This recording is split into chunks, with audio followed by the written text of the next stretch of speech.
Good evening, boys and ghouls. Welcome to Where the Scary Things Are. I'm your host with the most, Monster Mash Ken, and with me is my co-host, the Mistress of Darkness, the Queen of Fright, the Lady of the Night Muse. How you doing tonight, lady? Doing good. Hanging in there, hanging out with you guys. So everything's always better at that point. So instead of a question, I got a gift for you. So tonight, if you caught the first part of our show, we got to interview Kelly Schwartz. So you guys will hear that later on the podcast. And Kelly's from Vegas. The first question I asked him is if he was excited that the Raiders were coming to town. So here is my new Raider jersey, Tanner Muse. All right. Right? About that name I like. I don't know what it is. Yeah, number 55 with the Las Vegas Raiders. So I will be wearing this. I'll put that on in a second here. So hopefully he's a good player, and he hasn't even taken an NFL snap yet. But I believe in him because of the last name of one of my bestest friends in the world, and I actually like him. He's out of Clemson. He's a really exciting player. He came out and said I'm going to be a special teams war daddy, and I'm going to light people up. And he's just got that Southern accent from Clemson, and I love it. So also joining us tonight is the man, the myth, the legend, Chris the Creature ZC from ZC Emporium for B Movies. How you doing tonight, young man? I am doing very well. On the road again. Had a great July 4th. Saw an amazing fireworks display here in Kansas. And I'm delighted to be with my good friends again once a week. Tuesday night's my favorite night. It certainly is, even if you live in Florida. So from the depths of Florida, the horror behind PromoteHorror.com, Horo is also with us. What's up, buddy? Oh, well, I'm still here in 2020. Birds are dropping sharks on people. Freaking Florida man has underwear on his head instead of wearing a mask. The bubonic plague is back. And Kanye West wants to run for president. Good Lord. If the Carnazians end up in the White House, I am going to the Titty Twister and taking a drink, watching a dance, and dying happily there. I dig it. I'll join you with my Seth Gecko neck tattoo. All right, how's that sound? Yeah, it has been an interesting year. We're over halfway through, a little over halfway through, and we'll see what the second half holds for us. But you know what? We're here on Where the Scary Things Are, and we're excited. And like Chris said, Tuesday night is the best night because we get to talk to each other and share our horror news with you guys. And on that front, we are reviewing a movie called The Abigail Haunting. Kelly Schwartz joined us earlier today, and he's the director of the film. Really cool guy, really inspirational. Definitely check out that interview on the show. That'll be on the second hour of the show. We'll also do our normal get-ups. Muse is going to present her Sinister Six. I will do the Fear of the Beer of the Week and a horror movie flashback. Chris will be reviewing Abigail Haunting, and Horo's going to tell us what remakes pissed him off this week, or maybe not. So, to jump right into it, I am drinking today Neshaminy Creek Beach Fuzz, as in beach, Belgian-style wheat ale. Really, really good beer. I was already drinking one of these earlier. Snap that bad boy open. And that is so smooth. Really great summer beer. Crisp and just very tasty. Highly recommend it. Low on alcohol. You can drink a lot of these and just feel good.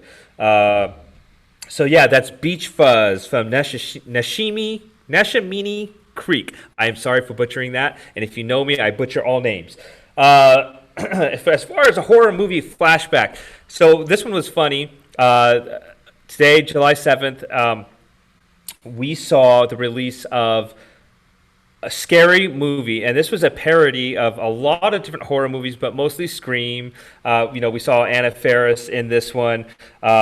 We saw Sean Wayans, Marlon Wayans, a few other people, but it was funny. I remember watching this back in high school. What was the date that this came out? You know what? And the year 2000, the year I graduated high school, obviously. So definitely go back and watch it if you're looking for a good laugh. They kept making them over and over again. They did the what's up thing on there. Good stuff. Good flashback, especially I think growing up in that time and when you can make fun of yourselves without getting in trouble. You know, I don't think you can do that now. So that's the horror movie flashback and the fear beer of the week. So let's see what Muse got in the Sinister Six. Okay, I got to get the last of my laughs out from you saying "What's up?" What's up, Muse? What's up? Right, I haven't heard that in so long. It's been a minute, so that I need to go back and watch that one. All right, so we're talking about Abigail Haunting tonight, and it features a very ticked off, vengeful female spirit. And so I thought I would give you guys my favorite top 6 vengeful female ghosts in a horror movie. So I am going to swing back around to you guys and ask you what some of your favorites are. Hopefully I don't steal too many in my list. So I'll give you guys a few minutes to think about that. I'm going to start with you, Ken, when I come back around, just so you know. So you go first. I'll be ready this time. Okay.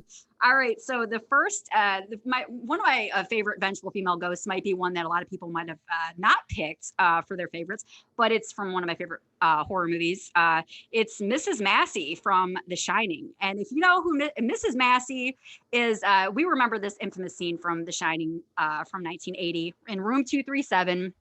She's the old lady in the bathtub. So, but she appears as a beautiful woman to Jack. So, little background on her.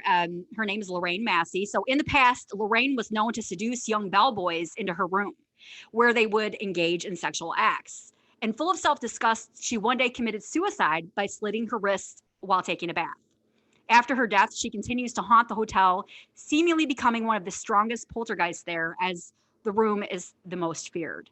So they don't give you any backstory on the woman, Mrs. Massey, there in Kubrick's film. The book is a lot more explanatory, of course, Stephen King's novel.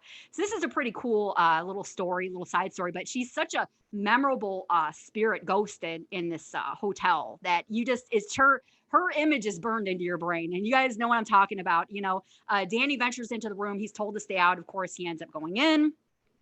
And of course, she scares the living life out of him. But then Jack goes in to investigate after Danny's scare. And he's met with a very, very beautiful young woman coming out of the bathtub. And of course, she seduces him. And a lot of people think this is more like a symbolism of how evil can seduce you and trick you. And then as Jack is kissing her, she turns into this really old creepy lady, you know, all of a sudden, and really it's pretty disturbing. I remember the first time I saw this, I was like, what is happening right now? So it is a pretty unforgettable scene. So she's definitely my number one, Mrs. Massey, Lorraine Massey from The Shining. Number 2 is maybe another one that people didn't maybe not think right off the top of their head, is the character of Madison from the 2000 movie What Lies Beneath. So I'm going to give you the rundown of this movie really quick. Madison is the young female vengeful spirit in this one. So the premise is it's been a year since Dr. Norman Spencer betrayed his beautiful wife, Claire. So this is Harrison Ford and Michelle Pfeiffer portraying these two characters. But with Claire oblivious to the truth, Norman's life and marriage seem so perfect that when Claire tells him of hearing mysterious voices and seeing a young woman's image in their home, he dismisses her terror as a delusion. But Claire moves closer to the truth, and it becomes clear to her that this apparition will not be dismissed and has come back for Dr. Spencer and his beautiful wife. So that beautiful spirit, of course, is the lovely Madison. And there's a little bit more backstory on her as well, but I don't want to ruin too much because for any of those that have not seen this film, it would be kind of a spoiler. I don't want to give away too much. It's a great film. It's kind of more on the verge of like a ghost story thriller. Really good, underrated, underappreciated 2000 movie, What Lies Beneath. So check that one out if you missed that one. Number 3 is obviously Samara from The Ring, Samara Morgan. So we know she's the central antagonist of The Ring. And she's a vengeful spirit of a young girl who had a very tragic life. Now, that's a very brief synopsis, because if I gave away too much more of what I researched, it would totally ruin the film. And I know most of us have seen The Ring, and we know the story of Samara Morgan. But there's a lot that's revealed to her, especially through the sequels too. But there's I don't want to go into too much detail because I think it would spoil a lot for our fans out there, listeners. So if you have not seen that, guys, check out The Ring, Samara Morgan. For those of us that have seen it, I don't have to go into too much of an explanation because we know the story of Samara Morgan. The fourth movie on my list is the movie Shudder from 2004. Now, I have not seen this one, so I always try to throw in a movie to kind of challenge myself. Like, I need more movies to watch, but, I decided why not torture myself and put another movie on the list, But this one's called Shudder from 2004. And it is a character that is named, I'm going to try not to mess this name up, but her name is, I think, Natre. So the movie is Shudder from 2004. So the premise of this movie is, I guess, a young woman has hit someone with her car, and her photographer boyfriend begins seeing after this a shadowy figure haunting the background of their photographs that they're taking. So concerned that the figure is the vengeful spirit of the young woman from the accident, this young woman who had hit her name is Jane, does some research, and she soon discovers that the girl was named Natre, and she had been a classmate of her boyfriend Toon. So as the haunting continues, Jane uncovers a shocking secret. And I did not want to read anymore because I have not seen this one. And obviously the shocking secret is going to be the twist in this one. But I saw a photo of this particular spirit, and it looks, I got to see this movie. So I missed this one somehow. And I love a good ghost story. So Shudder from 2004, the character, the vengeful female spirit there is Natre. So I'm not going to go into any more detail on that one because I don't want to ruin it for myself. The fifth ghost is a vengeful female ghost is Kayako from The Grudge, obviously 2004. I can't have a vengeful female spirits list without mentioning Kayako. So just refresher on this one. Of The Grudge from 2004, not the 2020 remake because I've not seen it yet, so I don't know how they change things.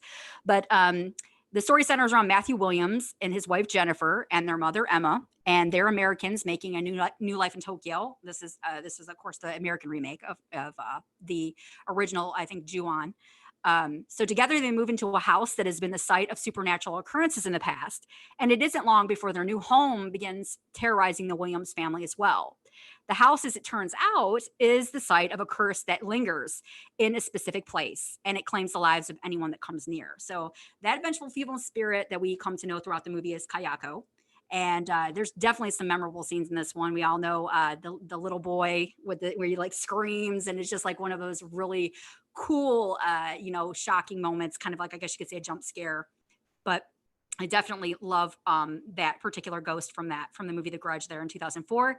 And my last ghost is Bathsheba from The Conjuring from 2013. Now, I'm not going to go into a ton on Bathsheba because I did a little bit of reading and there's tons of information and I don't want to keep us here all night. But Bathsheba, in a nutshell, there's a lot of backstory here though. Bathsheba is the main antagonist of the 2013 horror film The Conjuring, which is loosely based on the true story of the haunting in Harrisville, Rhode Island. And she's the evil specter of an 1800s devil worshiper and witch. So there's a lot going on here, a lot to unpack in this one. And for those of us that have not seen The Conjuring, I mean, you need to see this one. This is like one of the best ghost stories to come out in the last 10 years for sure. Bathsheba is definitely a very unforgettable, vengeful female spirit. So that leads me back to you guys. So Ken, starting with you, what were some of your favorites? Did you think of any while I was running down this list?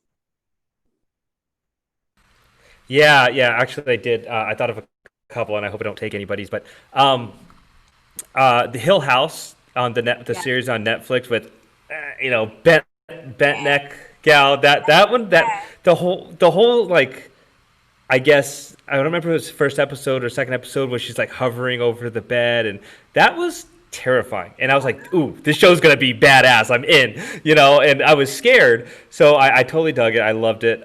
So that was one. The other one, and I can't remember if the character actually had a name, but and I really love this film, and it's got a bad rap for some reason. I don't know why, but I thought it was a brilliant film. It scared the shit out of me at some points. But it's Insidious. Insidious. There was that old. It was actually a man that played that character. I can't remember. He's actually a good actor, or he's done a lot of horror films. But the old witch woman, right? And she like comes in the beginning of the credits, and she's got like that face, and then she's in all the pictures. So that shit was scary. So 100%, terrified me. I'll throw it over to Horo because I bet he's got some cool ones. Okay, well, you stole Insidious from me, but I'll give you that. Ah! This But time. but that's okay because Muse, you mentioned from The Conjuring. I think both Insidious and The Conjuring and that whole universe has several vengeful ghosts, both male and female. So we can just cover all our bases there. But you did put a good list together, and I was I think I mentioned it. I forgot what, maybe last week or the week before. Mary Shaw, Dead Yes. Silence, one of my favorites. Love just the whole silent theme there. And how about just somebody in general? How about Bloody Mary? Yeah. She's been in Urban Legend. She's been in other movies. She's been repeated even movies, kind of based on her same theme of saying the name and coming back. So definitely a pissed off ghost right there. And I have another one or two, but I think Chris might mention one. We'll see. I'll throw it over to Chris. There's only one name that comes to mind, even though she doesn't have any clothes on most of the time in this movie, and that's Kate Beckinsale. And I believe it was a 1999 movie called Haunted. Um, Ooh. yeah, and if you haven't seen that, I've given I you have a not. little bit of a spoiler, but it's that old classic theme that, I mean, the guy doesn't know she's a ghost, and of course he's madly in love with her, and she gets him to say, "I'll do anything if I can be with you forever," and she keeps getting him to say that, and he has no clue what that means. But if you want to be with a ghost forever, you know what you have to do. And so I won't tell you if Kate Beckinsale is this often nude ghost in this Victorian mansion actually is able to get him to off himself. But most people haven't seen that movie. You think of Kate Beckinsale, you think her career started at Underworld. It started about 12 years earlier, and 2 years before Underworld was Haunted. Very alluring performance, and that's the only name that comes to mind. Go figure. Well, I think almost all of us here, I'd say all of us here, all we really need to hear was pretty much partially nude throughout the whole movie, Kate Beckinsale. Wait, Yeah, no, I'm not looking it up right now. Not partially. I'm Not Googling. partially. I was looking at it right now. I might need to take a break and cool off for a second. We need to call timeout. Yeah, time out of the game. It might be a commercial TV timeout, not a 20-second timeout. Yeah, good stuff, guys. What else you got, Muse? Is that it? That is it. That is my list. And yeah, it was just, yeah, that's it. Wrapping it up. It's weird that when you think about ghost stories and horror, why is the ghost always a female ghost? That's I don't get it. Maybe because no, I won't say anything to make women mad at me more than they already are. So I'll just throw it right on over to Horo and see what he's got himself pissed off at this week. All right. Well, we're always pissed off at 2020, so that's just a reoccurring theme going on here. But tonight, let's continue to play this game. Let's make a remake here, and of course, I gave you a clue at the top, and I'm talking about From Dusk Till Dawn. This one might be a little bit tough here, but they did do a TV series. I'm gonna recognize that, but I did not see the TV series. So whatever happened there, I know from what I understand, it started off very similar to the movie, but it went through 3 seasons, so I'm guessing it went in its own direction. So I've not seen it, so I have no clue what happens there. So we'll pretend like that never happened. For those who don't know, basically a story here is pretty simple. You have two brothers here. They're criminals. They're not good characters. They do a couple of things and have to cross the border. They take a family with them. They end up in the titty twister full of vampires, and all kinds of fun then goes on there. So that's kind of the nutshell of it. Obviously, this is a Tarantino film. George Clooney stars in it alongside of him.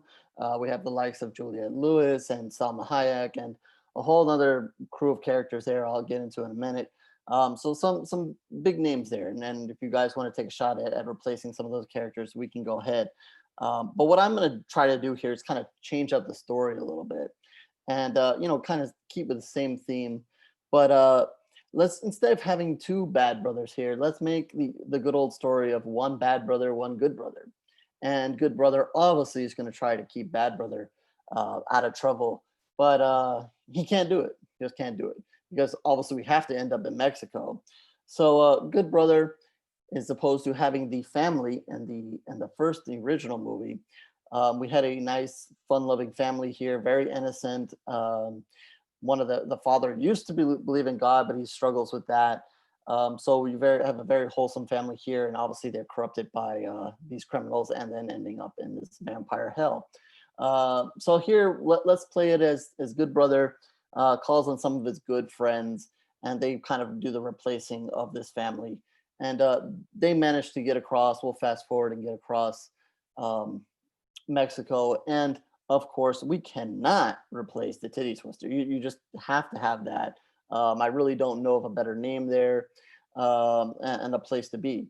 Obviously, that comes with another great cast of characters, played by the likes of Danny Trejo and Cheech and Tom Savini, Sex Machine himself. That's a little bit difficult there, doing that, but maybe you come up with your own character there. Sex Machine obviously seems to fit the titty twister, but I'm sure that there's other creative things that we can play with there. But I really love Cheech's performance. He played several roles and was just really funny as usual. And of course, Danny Trejo kind of played it nice and calm there, but he also was important. So you can create your own cast there or do what you want with those guys. But we also have to have probably one of the most memorable things about the movie. And again, we just maybe hinted at it a minute ago with Chris, what he was talking about. But we have Salma Hayek here doing the dance of all dances in horror movies. Nobody is going to forget that. And yes, a thumbs up and everything like that. So when I swing this over, I'm going to swing this over to Chris first, because I'm going to let him take first dibs at who he's going to put up on the poll here. Hopefully, maybe he already gave that away. I don't know. Or maybe he'll choose somebody else. But we want Chris to nominate somebody to replace Salma Hayek. Now, I know that's big. Well, we'll just leave it at big blank to fill there. But we'll let Chris go with that. So I know again, we talked about it a couple of weeks ago, fights in horror movies. Obviously, once the shit hits the fan in this movie, there's several, battles that partake with the vampires in this movie. So obviously you're going to need to create a very chaotic scene like that again. And my only thought of here is, do we want to keep this at vampires only, or do we want to make this a mixed bar? Do we want to mix different creatures in here? It doesn't have to be vampires. Credit to the original movies. They definitely had their unique mix there of vampires, and I don't think it was too standard there. So here's an opportunity. Do you want to just call this a creature bar where all kinds of creatures come? Or do we want to just keep it as vampires? So again, that opens the door when you have a fight. If you do mixed creatures, how are we killing these things and so forth? As they went to great lengths in the original movie of finding different ways in the bar of having to kill the vampires. And I guess one other thing that we can do here is maybe go a little bit more into, again, depending whether we do creatures or vampires here, but it's obvious, they're using this as food, but do we want to give them more backstory? Why are they there? How are they there? Is it just simply food? Maybe we can have something at the beginning of the movie where, we do a little brief intro there and show that the titty twister exists or how it comes to be. And then again, creature, vampire, whatever, what's the story there? Or maybe even towards the end of the film, do we kind of want to change it there and maybe bring in something, again, this movie is very directed towards the two brothers, and obviously they're meeting up with somebody who's not good at the end of the movie to kind of take them away and continue their bad ways. But maybe we want to change the direction there at the end of the film and maybe bring in more cooperation with going on with these creatures here. Maybe a creature survives and teams up with one of these people that maybe live at the end of the movie. So do we want to kind of go in that direction? So I think I've kind of given a couple of things out there. It is a very hard movie to do again. I'm surprised the TV series lasted 3 seasons, but again, I didn't see it, so I don't know what direction they went. I'm not sure we will ever see a remake of this. but it might be deserving of it. But with that, I'm gonna throw it to Chris and see who he's putting on the poll.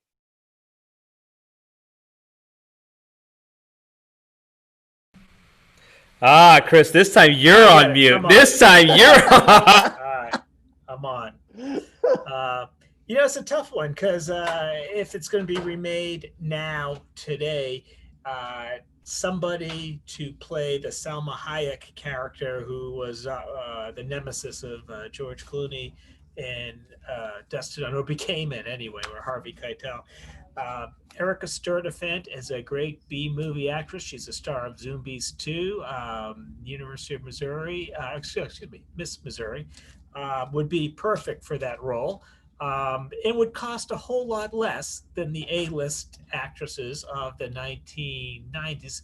From dusk to dawn, that's the early 90s, isn't it, if I'm not mistaken? Not 96. 96, mid-90s. So that would be my choice. And because I could very well pick contemporaries of her, but that was 25 years ago, believe it or not. And not to say that 25 years ago, you still don't look good, but some people just don't age as well as other people. So I wanted it to be a contemporary one. And you guys are saying, who is that? Who is that? Yeah, I admittedly I have no clue. But that's your replacement on the poll. Anything you tweak with the movie, or any direction you would take that movie? I love the final shot of the movie with the big ditch with all the remains. It's just such a great shot just to leave there. Maybe something about that ditch. Maybe the first couple scenes of the movie take place before we meet Harvey Keitel and his family and George Clooney and his thug brother or whoever it is. A couple of scenes before that indicating that truckers from Texas going all the way down to Guatemala aren't making it, and this is why. But that last scene of From Dusk to Dawn, that very last scene before the credits with that ditch with the trucks in it, it's just too good just to leave there. I want to see more about that, and maybe that's in the form of maybe the first couple of scenes of the movie. That's what comes to my mind. That's a good pick. I kind of forget about that, but that would definitely be an interesting place to start. So Ken, who are you going to put on the poll? All right, so I got to backtrack a little bit because I'm a huge Tarantino fan. Love all those movies, and Glorious Bastards is probably one of my all-time favorite movies all time. But I remember watching this film, and it's like it starts out very Tarantino-ish, Clooney and Tarantino dressed in black, and they're robbing some blood, whatever. And then they get to the titty twister, and then as soon as Salma Hayek comes out, things go. Was it Robert Rodriguez? I think takes over at that point. You can tell where things shift gear, and I'm okay with that. So it's funny because I wish they were two different movies because I was really into the Gecko Brothers. I was really digging that what was going on there, and then you go shift to the other. Not that I didn't like the horror elements to it, but it was like two different movies in one. So I wish they would have done something with that. Whether you go on a more serious take with the Gecko Brothers and do like a Tarantino film where they're killing everybody, and then you give Robert Rodriguez, the horror elements. So we're going to stick with the horror elements, and we can talk about that other stuff offline. But as far as going up on the poll, I'm thinking, you could still put Salma Hayek up there because she is bomb.com. She is a beautiful woman, and my sister Denise, who listens to the show, I remember that her husband Will, who I love very much, had a big crush on her, and she's very jealous of Salma Hayek. And you know what? Who isn't? What female isn't? But I would think if you weren't going to use Salma Hayek, maybe Sofia Vergara would be somebody up there because she is. I don't know about her voice; it's a little annoying-ish, but she's definitely got the body, and she's very sexy. And she's got that. I'm Hispanic, and I would love to see that. Doing something there. And as far as creatures go, what if you get I believe the band that was playing were the Los Lobos. I think I'm pretty positive. I'm not positive. I'm not 100%. But Los Lobos is wolf. So what if you did like wolves instead of vampires, and you did something like that? That would be kind of cool. But yeah, I'd be all in for a remake for this. It's not a movie that there's certain movies that are just done so well that you don't want to touch. And not to say that Dust from Dawn wasn't done well or anything, but it's a movie that obviously it got its own spin-off on a show which I didn't watch either. I have no idea what happened. They might have done werewolves. I don't know. But I would watch a sequel to this, but not like a direct-to-video sequel. I would want it to be something that went into the like higher production. George Clooney coming back, or I don't know, something like that. Some kind of character coming back that has some weight, that can hold some weight in there. Muse, what are you thinking? Well, you're in my head as usual, Ken. It's like it's unavoidable. Yeah. I hope to God they don't ever remake this one, because this is one of my favorites. I'm totally against a remake. Replacing Salma Hayek on the pole, forget it. Just don't do it. I'm so pro Salma Hayek. I just posted about her on Twitter. We were talking about best bikini scenes there in one of my film challenges.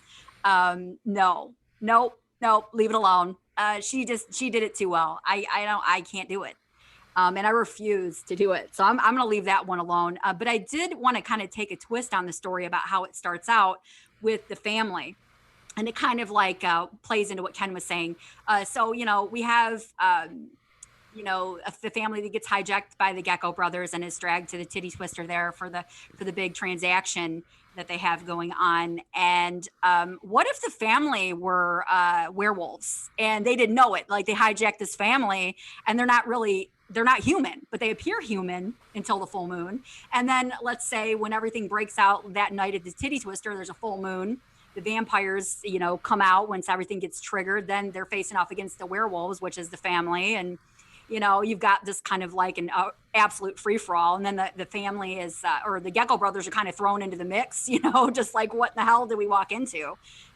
Just all kinds of stuff going on. So I kind of like the creature idea. I kind of like the vampires maybe versus werewolves deal, and just kind of just like having a just absolute slugfest, knockdown, drag out, bloody brawl where, and it already was pretty bloody in the original Dusk Till Dawn. So I'm all for more blood. So there's nothing I want to change there. I like the gore level and things like that. I wouldn't mind seeing maybe like a famous face come back and cameo. Maybe he's like Sex Machine or something. Like maybe Clooney or something. Maybe somebody that we all know and love. Just like Tom Savini. Just somebody where they'll be like, oh yeah, okay, so it's kind of replacing another iconic figure like Tom Savini, much like Salma Hayek, is really difficult to do. So I could understand maybe some resistance to that. But I want to throw in that I did watch the show, and I watched all 3 seasons, and they did change it a little bit. I loved it. They did a really good job, actually.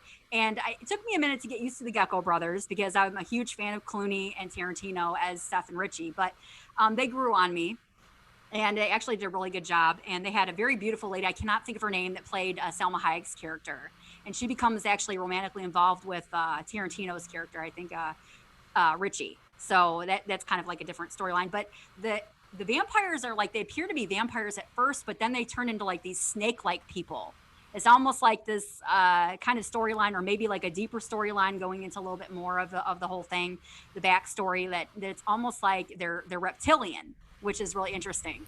So they do go in a different direction. So that was kind of cool. So they did kind of go in a different area there. But I like the whole idea that maybe the family is actually creatures themselves, and of course the Gecko brothers had no idea what they were getting into. They get to the titty twister, all hell breaks loose, and so they kind of have a little bit on their side, with the family. Instead of them just being regular people. So yeah, but replacing Salma Hayek on the pole, can't do it. I was thinking maybe like Halle Berry. I really think she's really super sexy. She's really great. And I don't know. It's just so hard. I was thinking, I thought for sue Ken was going to say Alexander Daddario. Ooh, yeah. Well, one thing is for sure, it's definitely hard. But and Daddario is definitely a good. I was kind of going with the Hispanic vibe there. I was thinking Sofia Vergara, ironically, and you said it, so I was like, okay. Yeah, all right. She's sexy. Answer. She would have been great. One actress I was thinking that isn't Hispanic, and she did like a striptease in another movie, We're the Millers, is Jennifer Aniston. Did you guys see when she does the strip scene? And she's obviously one of those women that, as she's getting, it's like a fine aged wine. The older she gets, it's like she's still beautiful. But yeah, I mean, I'm not a pig or anything like that. Maybe a little bit, But you know what I'm saying? Like that's like a marquee. I just tweeted out something with the Salma Hayek gif. And everybody's going to know what that is. They've probably never even seen that movie, but they're going to know because it's an iconic role. And yeah, God bless Selma Hayek and everything about her. Hora, what else you got? I just quickly to finish that off. Taking the werewolf angle was an angle that I thought of, but I said, let me leave that because I thought maybe one of you guys would throw that in there. So I'm glad you did. And another angle that you could have taken, which I don't want to be sexist here, but I thought maybe Muse would throw a guy up on the pole. I mean, why does it always have to be for us? I mean, who knows? I wouldn't mind seeing George Clooney up there if we could. He's getting older now, but he's another one. In my opinion, he's getting better looking as he gets older. So Right. Like he and Brad Pitt are they're like very good looking dudes. Like I want to, you watch Once Upon a Time in Hollywood, and obviously you can see his age, but he's like, why can't I be like that? What am I doing wrong? It must be the beers I'm drinking. I don't know. But also one thing you got to mention on From Dusk Till Dawn is all the one-liners, right? And the way that they're delivered, it is just awesome. What a great movie. Horror, I'm going to have to go back and watch that movie again. Thank you so much for bringing that up. Anything going on in the horror news world? All right. Well, I'm going to run down a couple of quick items here. Hopes, I know you wanted to see Saint Maud, and so did I. Yeah. They really wanted to hit July, but that's not going to happen now. So that's been pushed back as movies continue to be pushed back. And my only guess is The Conjuring will be next. That's not official yet, but that is my guess, and I'll be quite interested to see if A Quiet Place 2 still holds its spot, because I believe it's Labor Day is what they hope for that, but we'll see. A festival film that came out in 2017, why it wasn't really released out so far, I have no idea, but called Game of Death. That'll be out on VOD next week. On the 14th. I recommend that one. That was a fun film. I know we all love blood and guts, and I definitely recommend you guys check that one up. Some comic news. Marvel now owns both Alien and Predator, so that's cool. So I don't know about the movie standpoint, but and I'm not into comics, but let's see what they do there. Maybe they come up with something cool there. I saw a couple of cool pictures. Again, that's under Disney, so we'll see. The virus has taken out a lot of things. Shark Week will be back. Oh, did I cut out there? I don't know. Yeah, Florida got you. You mentioned virus, and it got you. I mentioned the virus. See, it's virus. I tell you, that virus is just watching me. Antrim or virus? Antrim or virus? 50-50. The virus is at my doors. That's why I don't leave. So yeah, the virus has not taken or will not take Shark Week away from us. They will have Shark Week, and that will return in August 9th. So I'll be excited to see that. The Firefly family. The trilogy will be out on a Steelbook Blu-ray, and that will be an exclusive at Target, and that will be out in September, so you can get ready for that. For you screenwriters out there, the Screenwriter Network has just launched their second annual Killer Shorts Horror Short Competition. So we have information about that on our site. So I know a lot of people are interested in that, so you can sign up for that. I should have mentioned this before, completely blew it, didn't realize it was coming out so quickly, but Blade, the Iron Cross, is out already by Full Moon Features. Of course, that Blade, the little puppet master, who's all our friends.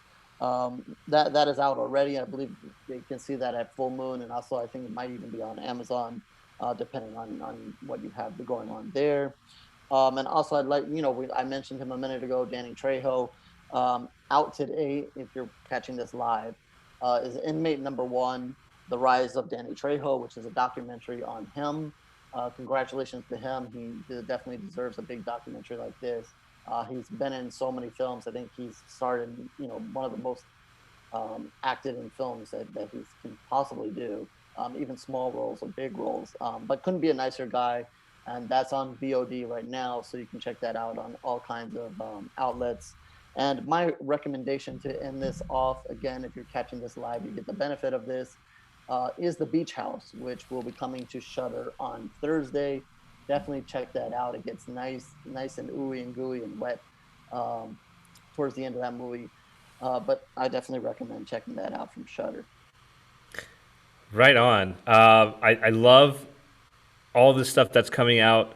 You mentioned comics. I'm a huge comic book nerd. Obviously, I don't collect as much as I used to, but so if Marvel owns Predator now, and you said Alien, right? Yes, and Aliens. Does that necessarily mean that Disney now owns Predator because Disney owns Marvel, which in turn, who knows? As far as I know, Disney has control of both Alien and Predator, from my understanding. Wow. That's just one thing that they should have left alone with the Predator movies. You know, that the second one was good. I actually don't mind the second one too much, but then after that, it kind of just like blah, threw up on itself. So yeah, let's get into our movie review with Chris the Creature ZC. Hey guys, you know that I love movie makers that make movies for the real people. You know, you could say anything you want about Roman Polanski, Stanley Kubrick, you name any other of these wine and cheese country club movie makers, and when they make horror movies, it leaves a void for the real people out there, the people that live in trailer homes, the people that are struggling to pay their rent, the people that are buying groceries. And that was almost done here again. We are going to discuss a movie called Abigail Haunting. I was about to say Haunting Abigail, but Abigail's not the one being haunted here. She's doing the haunting. And this movie almost went in that same direction. We're going to, if you listened to the interview of Kelly Schwartz, a very fine movie maker, you might remember him from Alien Domicile from a few years ago as a basically nice twist sci-fi thing. Took place at Area 51. There's no such thing as a bad movie that uses Area 51 as a plot. This one was made not too far from Area 51, not too far from Las Vegas. Abigail Haunting is, picture this, picture a Rosemary's Baby type motif, the Sentinel, which Muse mentioned last week, motif. And instead of a Gothic or a Victorian mansion, which they wanted to do for this movie, I'm so happy it fell through. But instead of that, we've got the double wide crowd. We got the trailer home crowd. We got the redneck crowd. You can hear the beer cans crushing as you're moving up to the front door of this haunted double wide trailer. And you're thinking, is this a setting of one of the best ghost stories of the last 5 years? And it absolutely is. And the real people of this country, the regular peeps, they know it and they see it. And I think most of the critics will too. I can't see this movie not being acclaimed.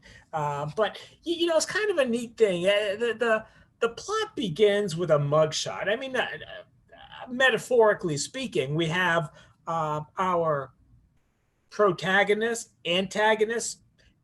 At the beginning, we're going to call her the antagonist because we don't like her. She's a vicious product of the streets. She's got that face that you've seen on mugshots. And no doubt underneath it is a very lovely young lady, but a lifetime of hell has done her work on her. And she's basically slept her way with the wrong crowd. She's in an abusive relationship with this guy, Roger, and they've just done a hit. I think they robbed someplace. I don't know if it's a bank, probably a convenience store or supermarket. And by the way, all you criminals out there, don't rob banks. You don't get any money. Rob the convenience stores or supermarkets. You learned that from where the scary things are. And they got away with it. And there's three of them. And three's never a good number because two of them always don't like one. And so that one, he's going to get rubbed out right away. We won't talk how. But there's a realization that comes to Katie. She can't continue this way. She's got this boyfriend, Roger, who's taking her down the wrong path. He's probably abusive. And it's a very mysterious scene where Katie takes care of it as we leave the hotel room. And we'll see Katie leave the hotel room, and we figure she just blew him away. Of course, the dead don't always stay dead in these things, which is kind of true in real life, only in a metaphorical sense. So Katie's on the run. She's got the loot. These three guys, or Katie, Roger, and this other schmuck, might have done the robbery, but Katie's got the loot. And as far as we know, it's just Katie. And Katie's on the run. She doesn't know if the cops are hot on her or not, but she gets out of town. She goes into the desert and goes back to a weird place. Of all the places to go, you might ask, why is she going back to the foster home she grew up in? Now, there's an answer to that, and it comes at the end of the movie. But she ends up at this foster home, this trailer home, and it is dusty. It is dingy. It is dark. And I told Callie, she walks in and you can almost see the dust and smell the dust from the shag carpet that was put in 40 years ago. You can smell the cat urine. And you're thinking, why is she there? And then, of course, you begin to think, well, she's got the heat's on. She's got to get out of sight.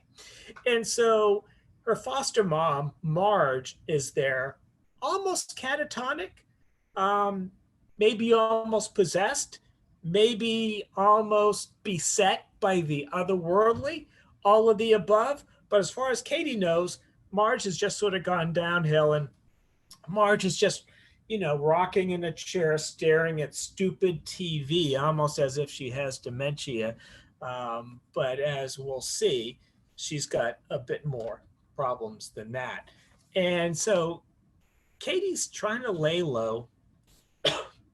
When you're not that bright, laying low is never easy. And she makes a mistake. She puts her car in front, and guess who shows up? Brian. And Brian, God bless him. Brian's played by Austin Collazo, and you look at him and you think, this guy's going to get gutted. He's just so nice. He's got a great smile. And Katie is an attractive woman, and there's probably not a whole lot of attractive women in this desert community, trailer park community. And so you can't blame Brian. And Brian's made some mistakes, however well he looks. He's got a 5-year-old and a ex-wife, or the child's mother. She's nowhere to be seen. And he's trying to raise the kid himself. But he looks like such a good guy. He's got a pretty good job. And he's hot on Katie for no other reason other than Katie's pretty good looking, because there's nothing about Katie that you would say, oh, that's a woman I want to date. Oh, she's got it. She's got that diminutive mannerism. She's got that sexy speech. No, Katie's redneck. Katie's a brute. And you got to look closely to see her beauty. But as I always say, there's beauty in the swamp if you look in the right places. And Brian has looked in the right place in the swamp. And Katie sort of likes him, and she's torn because she's got this life and she has to stay on the run, and she can't tell Brian that she's involved in this homicidal robbery plot and has got, I don't know, 100,000, 200,000, whatever, dollars in a knapsack. But then the strange stuff starts to happen. Marge, she's got that look. That look from Beyond, when the lady turns around with that look like, yeah, she's got that look. And you know what that look means. And there's also some strange noises and movements. It starts off slow, and there's a clown nightlight that Katie had as a little girl that just turns on mysteriously. And of course, we know it turns on because the ghost is coming. I know when that happens at home, it's the ghost is coming. I don't know about you guys, but Spotsylvania County, where I live, it's built on a graveyard. More Civil War deaths than any other county in the country. The whole county's haunted. All those ghost shows you see on TV, they camp out there. So I know about this stuff. When the night lights go on and you didn't turn them on, it's that rebel soldier that got blown up by the Union during the latest invasion. And something is in that house. The question is what? Marge knows. And Marge, she's not very helpful. But there's indications that whatever is in that house is there tormenting Marge. And now Katie is there too. and Marge makes some reference to Katie, like Katie belongs there. And we don't really know what that means. Uh, well, there's a couple of neat things done with the Gavin, who is Brian's kid. And of course, in these movies, kids always see the ghost first. And I'm not going to go exactly what happens there.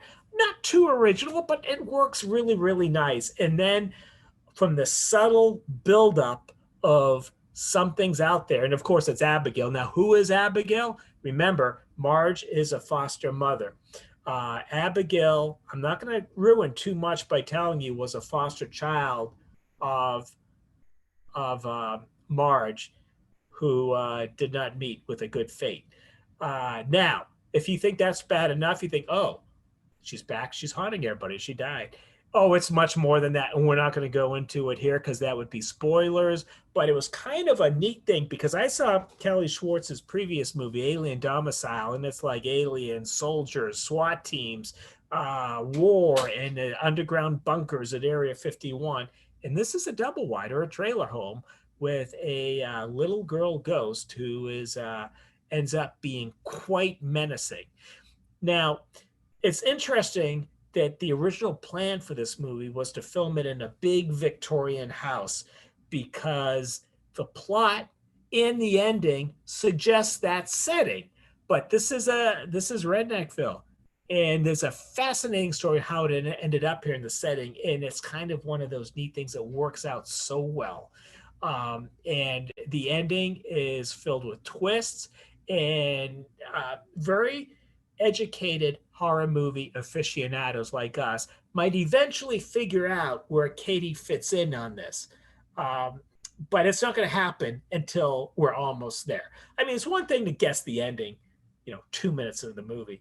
But when you're led along, you're led in a journey and you say, oh no, I think I know what's going on here. And then the realization comes through and then the ending comes through. And I won't give away the ending, but for all you guys out there who drink Pabst Blue Ribbon instead of Moody Merlot, who have Cheetos and Doritos instead of aged brie, this is your movie. And I don't know if this was Kelly Schwartz's, the director's, intention, but he delivered magnificently on it, and I think you'll all appreciate it. And that's my review of Abigail Haunting.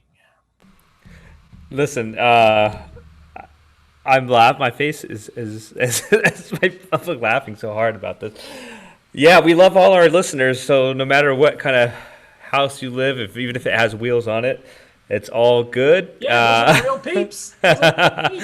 So yeah, PBRs is part of every college kid's childhood, I guess, or teenage years or whatnot.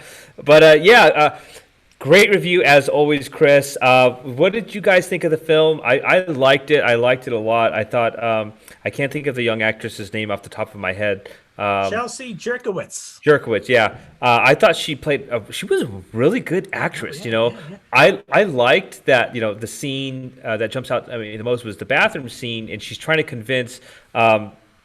What's his face that something was there, right. It was there, and it's like you get put in these situations where in any ghost story that you got to kind of prove to that other person, like, I'm not crazy, I saw something, and then that's kind of where everything kind of starts picking up and whatnot. But it's not a movie that it's gonna. I didn't find it like super scary or anything like that. I just thought it was a really cool ghost story, and that's exactly what it is.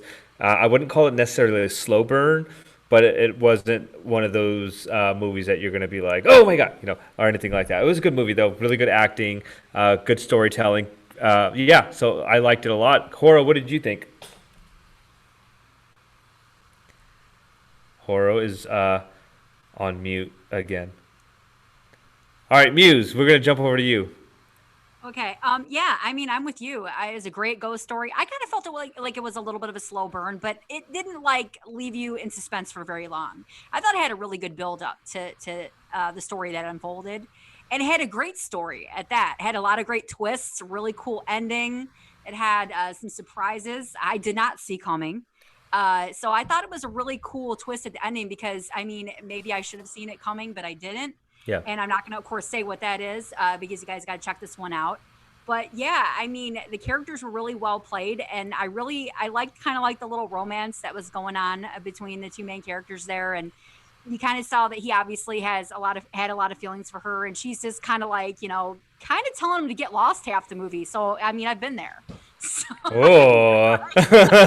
well, I mean, yeah, I mean, she had a lot going on though. And I mean, I think, sometimes when you have a lot going on and you're dealing with a lot of issues and stuff, sometimes romance comes along at the wrong time.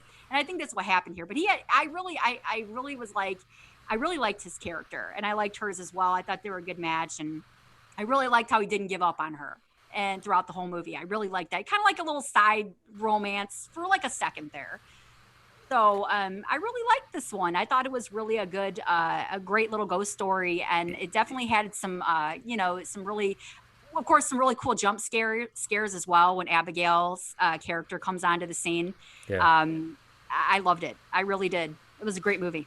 Well, speaking of love stories, let's check in with Horo one more time.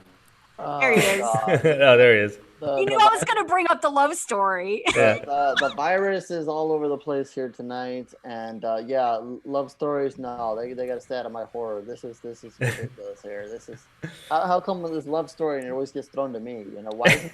Why doesn't the virus take me then? Like, I don't understand. We're gonna rename the show "Where the Love Stories Are" just for you. Oh God, no. Romance.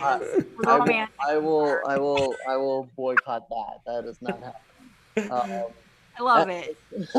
As far as the movie, it was a good movie. One of the things that I thought was interesting is definitely Katie's character, and how Chris kind of touched on in his review. You never kind of get a grip on her. You don't really want to like her. She's not a likable character right off the bat. You don't know what she's doing, what she's up to, and there's a mystery about her the entire way. And then they do give you a chance that if you do want to jump on her side, her bandwagon, whatever, you can, but you don't have to, and that's fine. You don't have to love all your characters still. That is one thing I definitely liked, and I did like. I don't know if you want to call it a twist or whatever was revealed at the end. I thought they did a decent job of hiding that. And did a good job of slowly revealing that as the movie went on. So yeah, not a slow burn, but they did take their time and didn't drop too many clues about the ultimate thing that's happening here. So I didn't think it was all that easy to figure out. So that was good, and I'll leave it at that before the virus sucks me away again.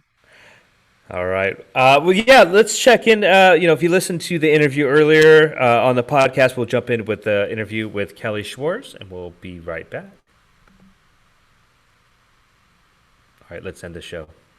Before I disappear. I thought it was going to be me over here with this heat wave going on. I was like, watch me pop on and off here. It happens. All right, here we go. All right, yeah, just once again, thanks Kelly Schwartz for joining us. Really cool dude. Like I said, I feel like he's really got that really good voice, and motivation, and just saying. I'm not going to forget what he said about just if you want to do something, you got to, he went and he learned how to do everything about it, and he went and did it and didn't care what the critics think. And I think for all of us, we put out this show, and Chris and Horo, you guys respectively do your own thing. And you do put yourselves out there. You're giving your opinions and you're giving your reviews and whatnot. And Muse and I, we are part of this great group here, and we do the same thing. We put ourselves out there as content creators, maybe not so mainstream, but we've been very blessed to not really get a lot of haters on our show, because our show is pretty goddamn awesome. If I may, if Chris stops offending everybody in the world, and now he's attacking the rednecks of Florida and Las Vegas. You can attack them all you want. Go for it. I don't care. I give you permission. But yeah, thanks a lot, Kelly Schwartz, for joining us. Can't wait to see what you have in the future. So let's bring it on home, you guys. Great show. And we'll go around with any shout outs. Muse, you want to take the lead on this one? All right. No specific shout outs this week, but I just want to say shout out to Canada, because they love us there, apparently. We've got a lot of great listeners there. We do really well there with the podcast. It was Canada Day, a few, about a week ago. Yeah. So happy belated Canada Day. And we love you guys, and thanks for tuning in. For sure, we love you guys right back.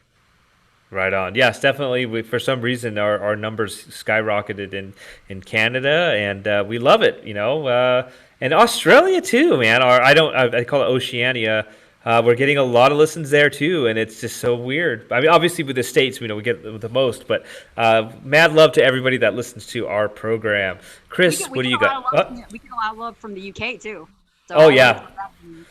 Yeah, sure. 100%. There's I don't know who they are, but whenever I put the show out, I get to see within the first hour or two, there's 6 people that listen to the show right away all the time in the UK. So whoever you are, hit us up, man. Send us an email. Go to wherethescarythingsare.com. Send us an email. Let us know who you are. We want to talk to you for sure. Chris, what do you got for us?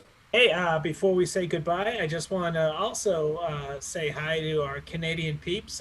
Canada plays a special role in my life, and I visited a lot. And as soon as I can, and that time is coming because I know American Airlines and Delta, they're flying up there again. I'll be in Saskatchewan, Saskatoon, so I'll be looking forward to meeting my Saskatchewan fans. I don't know if I have any Saskatchewan fans. This is why I'm going to find out. And people say, why are you going to Saskatchewan? And it says, well, I'm not going to Miami, that's for sure. Well, speaking of Miami, Horo, what shout-outs do you have? Yeah, I don't recommend coming here. Don't. Coronavirus central here. Just do not do it. And we're not allowed to go anywhere either. So yeah, just don't do it. A shout out first to everybody who, like me, is still in Coronaville here and can't do nothing. But besides that, I got 3 shout outs here, all I believe under the same umbrella. One is Mutant_fam, Mutant Theater 2, and Cafe Mutant.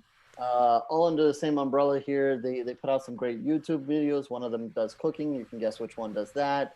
And all mixed with horror, of course. And they do some Friday night, kind of like Joe Bob, where you hashtag and join in and watch some movies with them. But they, as a group, have a great following and are doing great things for horror fans, especially like me, who are stuck here and have nothing better to do but to watch stuff on TV and follow along and that kind of thing. So there's 3 of them for you. I definitely recommend following all 3 of them and join them either on their YouTube parties or their watch parties and so forth.